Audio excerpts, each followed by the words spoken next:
Welcome to the fourth episode of Founded in Transcreation, the first ever podcast on transcreation as a service, where we delve into how brands cross borders with their creative communications. I am Delfina Morganti Hernández, a seasoned English into Spanish for Latin America and Argentina Transcreator, marketeer and copywriter, and today I'll be introducing my translator and Transcreator colleague, Natali Lekka, whom you may know from LinkedIn, where she's very active sharing content that matters to the community of translators, transcreators, and writers worldwide. Natali Lekka has a master's in translation studies from the University of Warwick in the UK and has been translating professionally from English and French into Greek since 2008. She specializes in marketing, advertising, and transcreation. Natali is also a bilingual content writer and feature writer for brands and publications. In 2020, Natali Lekka launched Content Writing for Translators. I will be sharing the URL for you to find out more about this e-course that helps translators branch out to content writing.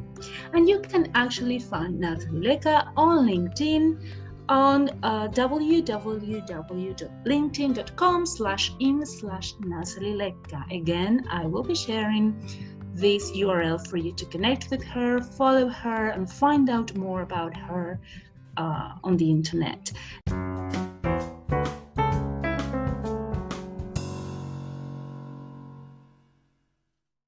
Natali, welcome to Founded in Transcreation. Thank you for accepting my invite. How are you doing? I'm doing very well. Thank you, Delfina, for having me. Okay, thanks. Glad to hear it. So, Natali, you are a writer, you are a translator, and you are a transcreator. When did you start working as a transcreator and why? Well, this is quite interesting. I happen to come from a family of artists. So my dad was a painter. My mom, she paints as well. She is into decoration. My brother has gone into computer design. So they've always been the creators, the artists of the family. And for many years, I thought I didn't have any creative flair because I cannot even draw a straight line. I cannot take any photos, although I'm trying to become better at that. Then I realized that actually my creative medium is words, right? This is something that didn't come to me immediately.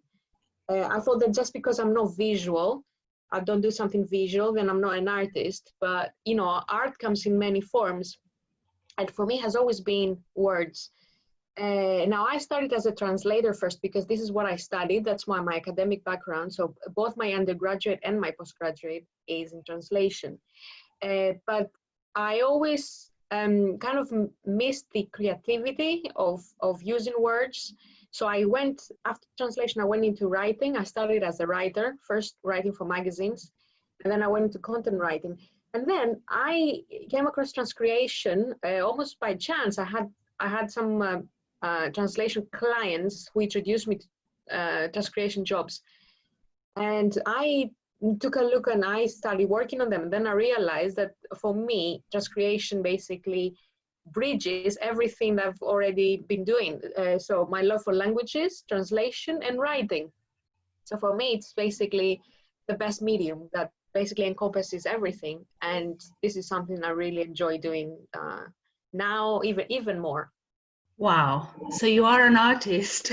It seems so. I don't know. It's a fact. Yeah. Yeah. All right. And do you enjoy it more? I mean, do you enjoy more working on transcreation projects than writing from scratch or translating? It really depends on the projects, I have to say. And I enjoy all three types of projects. Sometimes a straightforward translation is something, you know, very welcoming, because you know how it is with transcreation. you really have to work on a project, you might have 4 lines and it might take you 4 hours, for example. Transcreation can be really hard. Sometimes it's really nice to kind of stop working on a demanding project like that and do a straightforward translation. And of course, writing is also very interesting because you also get to choose your own topics, and then you have another kind of freedom there where you can suggest to your client what you want to write about. So I would say for me, all 3 projects are equally interesting and they're very different, which helps basically with, the programming your day and with how your brain works. Because sometimes you might feel more inspired, so you want to, start something from scratch. Sometimes you just want to sit down and do a translation, and I like all 3. I can't really choose. I like the creativity, obviously, of transcreation and of writing, and translation as well, depending on the projects. There are some translation projects which are straightforward translation projects, but are very interesting because the topic is very interesting. Cool. So how would you differentiate, for someone who may not have heard of the word transcreation, how would you differentiate transcreation from copywriting, for example, if you see them as different things? See them as similar and also as different. If you ask me to tell you what transcreation is, and you probably know because we've discussed that before, I define transcreation as copywriting in a different language. So in a sense, you could say that there are similarities because both the transcreation and the copywriting, you need to elicit a kind of reaction from whoever is reading the text, and you want them to feel something and get them to do something, which in most cases is buying, basically. So the text you're writing needs to make the reader want to, appreciate the product and buy it. However, I would say there's a slight difference between copywriting and transcreation. Copywriting, in my opinion, is maybe a step further than transcreation, because sometimes you might be working on a campaign, for example, which is impossible to translate, or even impossible to transcreate into a target text. And there are many reasons for that. It could be that it's not socially sensitive to use that specific campaign in the target market. It could be that the visuals they're using are completely different and they wouldn't make any sense to the target market. So if you're faced with something like that, then the solution would be to start something from scratch, write something completely different, and that would be, in my opinion, copywriting. So basically starting the whole campaign from scratch and obviously explain to the client why you're doing it. And for me, that's what copywriting is. It's like a step further than transcreation. Right. And have you been presented with this dilemma with a real job, for example, where you had to explain to the client, okay, this is we should take this a little bit further than what you were originally asking me to do? I haven't had any examples where I had to change something completely. So, for example, to do a different visual or stuff like that, which are really radical and would require an extra budget. So basically change everything. But I do have to come up with completely different sentence structures, completely different wording. And that's what I did actually in my last project for Amstel, which is a commercial that they're preparing now. And I had to, there were lots of puns, word puns and word plays, and they worked fine in English, but they didn't work in Greek. And I just had to find my own. Right. Wow. Yeah. And you have been writing, sharing some key articles and posts on LinkedIn for quite a while on the difference between copywriting and content writing. You may be tired of talking about it, but could you just summarize the difference? Because I know this is an issue sometimes, not just for clients, for colleagues who may not know the difference and use the terms interchangeably. So could you help us see the differences, if there are any? between content writing and copywriting? Yeah, I did write that article recently because, as you said, I've been hearing lots of people using the two terms interchangeably. And the reason why I did that is because I've got this course, which is called Content Writing for Translators. And I heard lots of people referring to my course as Natalie's copywriting course. And I thought that this was becoming a bit misleading because anyone who buys my course, I want to make sure that they're getting exactly what I tell them they're going to get. If they think it's maybe something about copywriting and then they actually see that this is not copywriting, it's content writing, I don't want to mislead anyone. So I decided to write an article which explains the difference, which, as I say in this article, copywriting is advertising text. So as we said before, it's quite close to transcreation.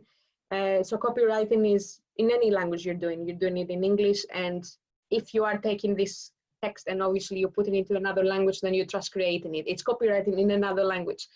So it's advertising text, and that could be landing pages, it could be sales pages, email marketing. Basically, the purpose of copywriting is to get somebody to buy. Whereas content writing is more journalistic. The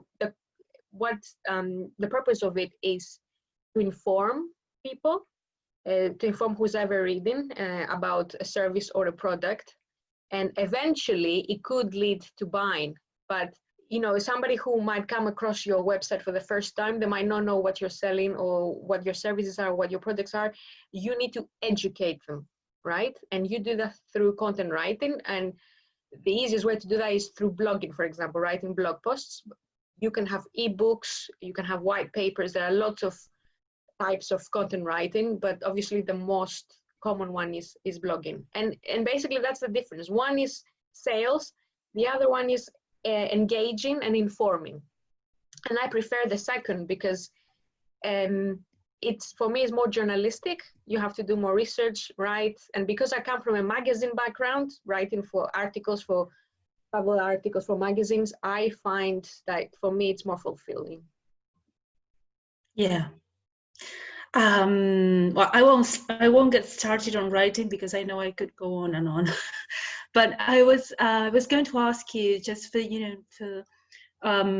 writers and translators and anybody who might be interested in your course, what's the thing, the greatest or the most salient advantage of taking your course according to your to the people who have taken it? Not according to you, but according, based on the testimonials that you've been sharing. So some people, they said, and this is very important in my opinion, is that it's very niche found. In other words, it's a course specifically for translators to help them branch out into content writing. So it's a course created by a translator for translators. And the reason I say that is because actually you could maybe find other courses on content writing, but there are no courses specifically for translators by a translator for content writing. And this is very important because the more niche down something is, the more specific it is to your needs, and there are more chances that you will end up solving the issue, which is, how do I branch out into content writing? And another thing that I've heard lots of students tell me is that it's very practical, because you know how a lot of courses are very theoretical. There's lots of theory, which in my opinion you could find by Googling. You could Google it online. My course is very practical from like the start.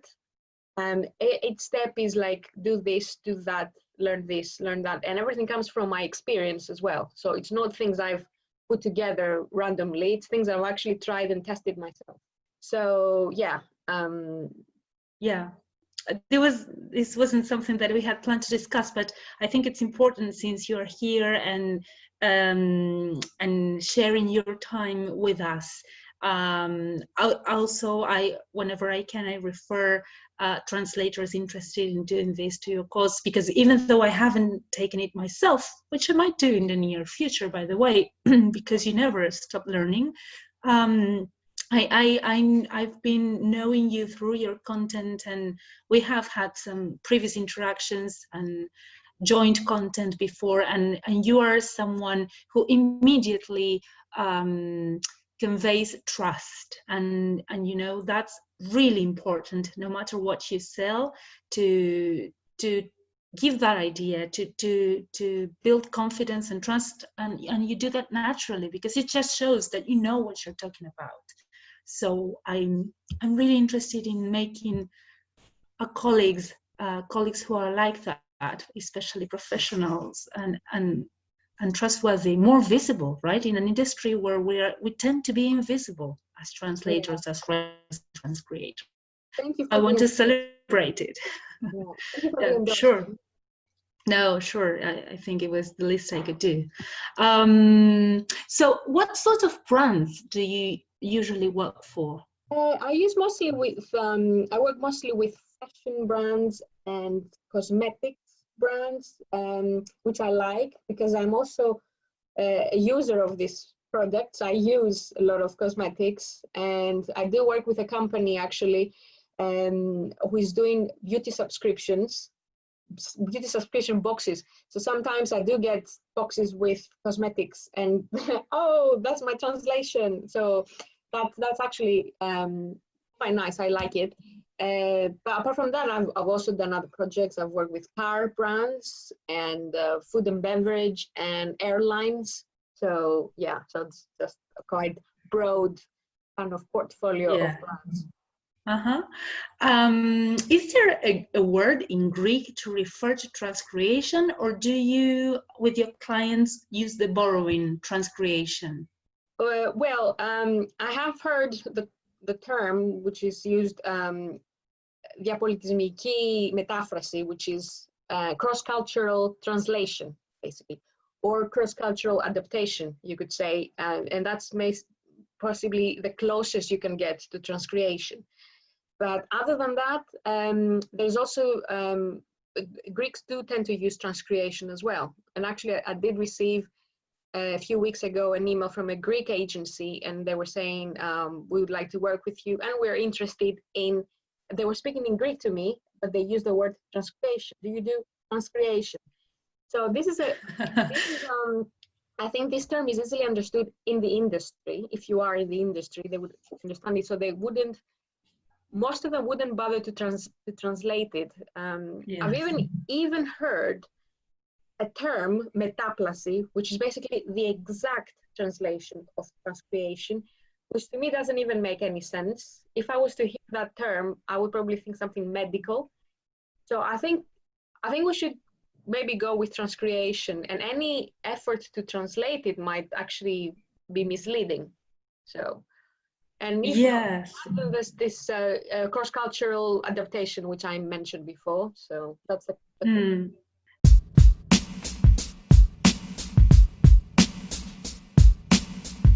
You know, I wanted to ask you this because it's quite a challenge and an issue to try to translate the word transcreation and to have one word equivalent for transcreation in other languages. In Spanish, we have, well, we usually use in Latin America, we usually use the borrowing from English.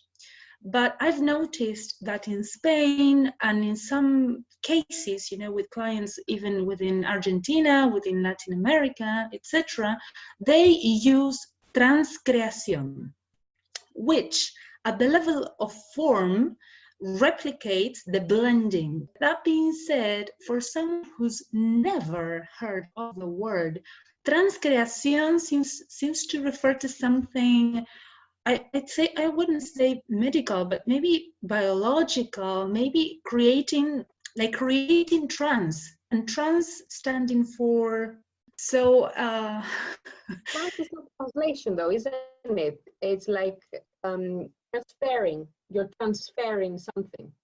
So you transfer your creativity from the source text to the target.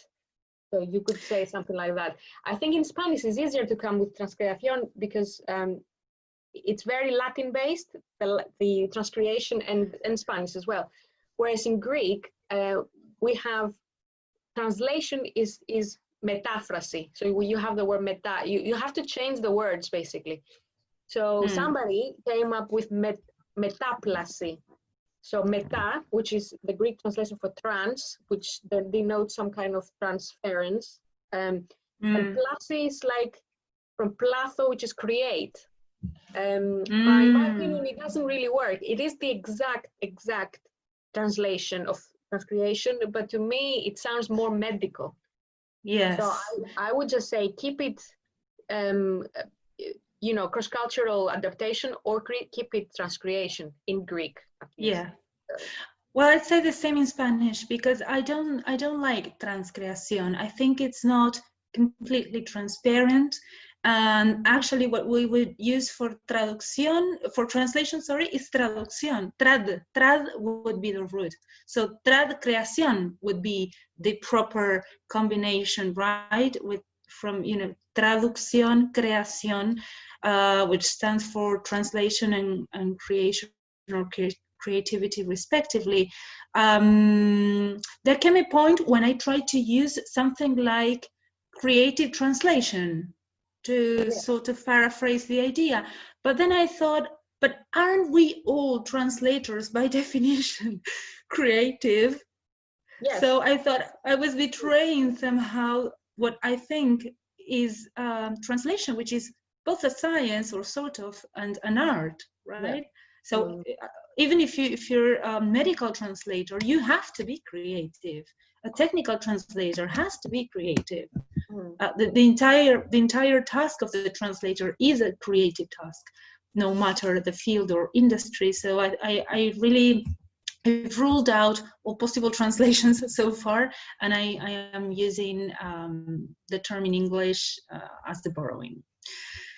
Okay, so we don't settle for the translations. Well, finally, just before we plunge into the creative challenge that we will be using today for this episode, I wanted to ask you about an article that you wrote recently that I think it's very interesting, and it's also so concise, which makes it even better as a text. I will be sharing, with the audience the URL to this article that you posted on LinkedIn about transcreating for lifestyle brands. How do you think the creative process differs when it comes to transcreating from writing whatever you want, let's say? Well, there is a big difference in the sense that when you're writing everything you want, you are completely free, obviously, to choose the topic. Sometimes clients might tell you what they want the topic to be about. They might even give you keywords. But a lot of times, if you are pitching ideas, you're completely free. So you can choose a topic that you feel comfortable with, and you can start writing any way you want. With transcreation, you have a text. Now, what I was writing, a source text, right? What I was writing in the article is that based on how experienced you are, basically, the less experienced you are, the more the source text works as a hindrance, right? You see the source text and you don't understand that you have to somehow break away from it, and it actually works against you in a way if you're not experienced. And I was specifically referring to syntax, and I was specifically talking about Greek in that sense. What I was saying is that when a copywriter writes a text in English, they are very creative, especially if it's for lifestyle brands, and that was for cosmetics and fashion brands I was talking about. They're very creative. Mm-hmm. They choose creative words, and they choose and even the syntax is creative, but the syntax doesn't always work in Greek, and it wouldn't probably work in a lot of languages. So a less experienced transcreator would probably try to emulate the syntax. They would say, oh, this sentence starts with a gerund, and I will do the same in Greek or the language, but actually it doesn't work. So the extra issue you have with transcreation is that you have this kind of obstacle that you need to overcome. You need to be able to write without letting the source basically get in the way. Whereas when you're writing from scratch, you don't have that. You don't have that. Right. You just start writing without having any source text to influence you. Some people might say, oh, but this is more difficult because, oh, I have to start writing from zero, and what am I going to write? Well, if you are choosing your own topic, obviously it's something best you know and you feel passionate about, so that makes it easier.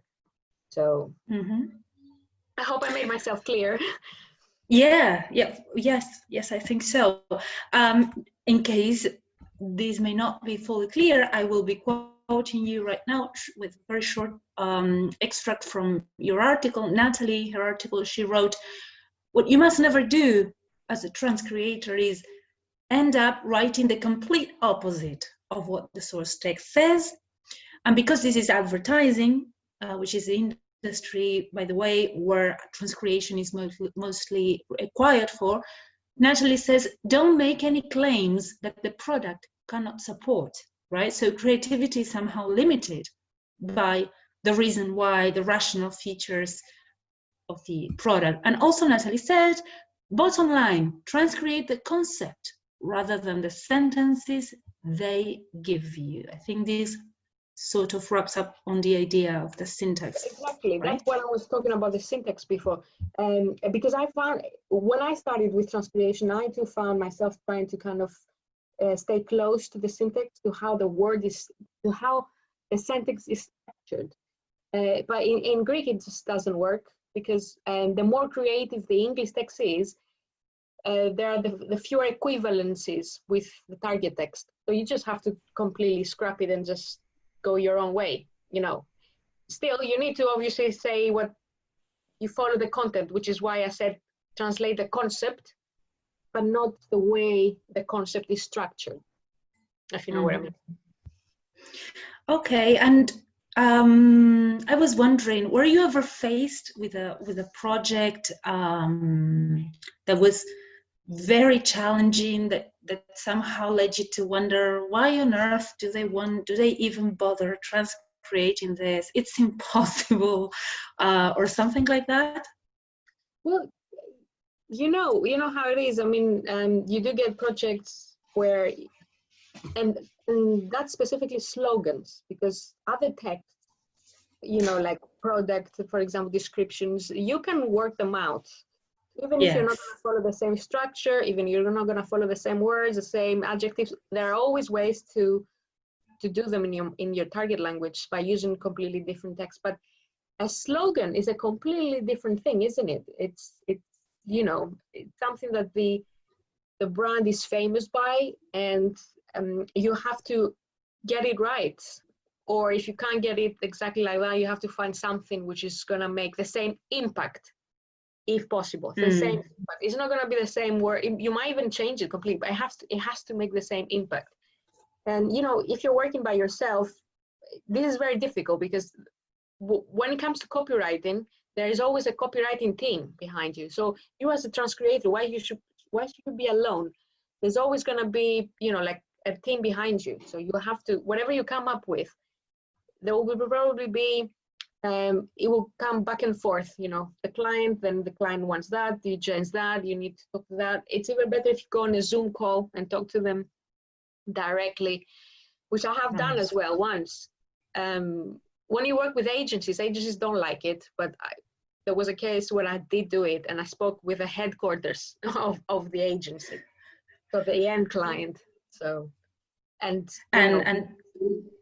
it's what about it's not, you know, in this business, you have to talk to the creative heads of it, and you have to explain to them why this works or why it doesn't work, and it's fine. And you know, a lot of agencies don't like it because you have to bypass them, but this is how it should be, in my opinion.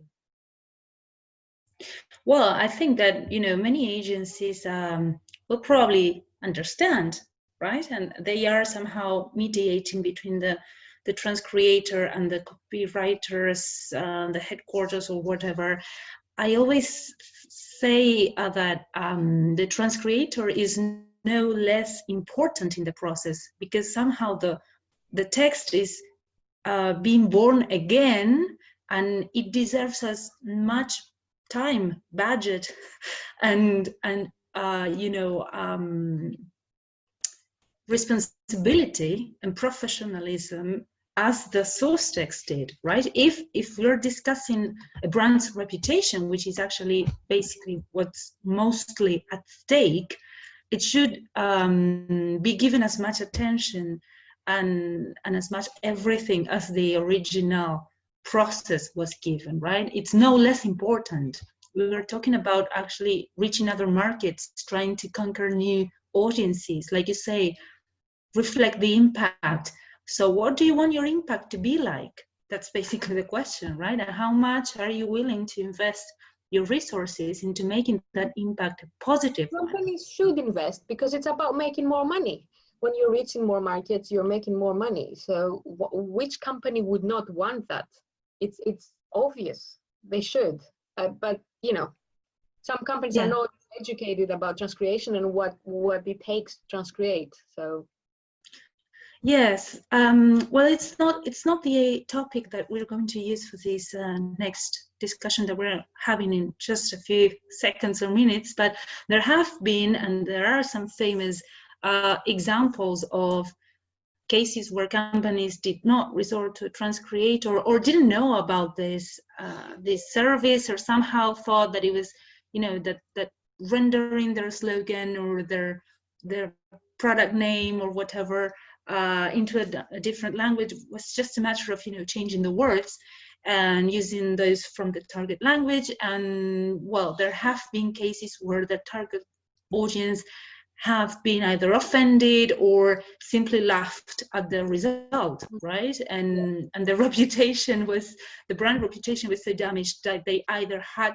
to discontinue a product in that market or cancel their campaign. I mean, the consequences in the end could be very negative and very big. So sometimes these examples are, I think, throughout history, they are helping us in the present, in case we still need to educate a certain, perhaps a direct client or something, on the importance of using Transcreation and not other possible services.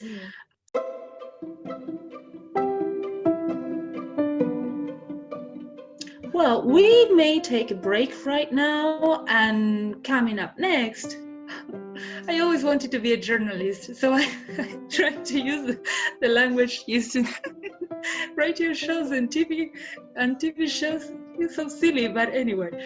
Coming up next, we are discussing with Natali Lekka some potential and actually real transcreations of Oreos, the cookie brand, a commercial wonder-filled. Quite a challenge proposed by Natali herself.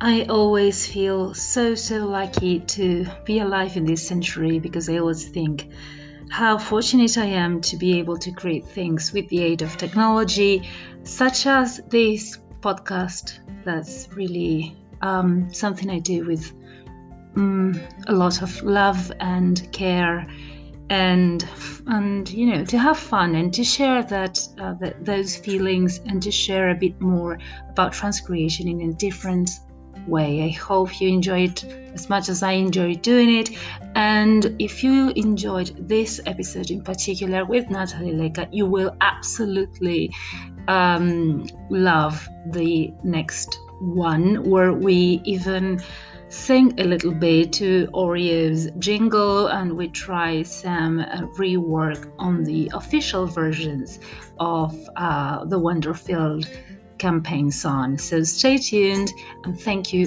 so much for being here.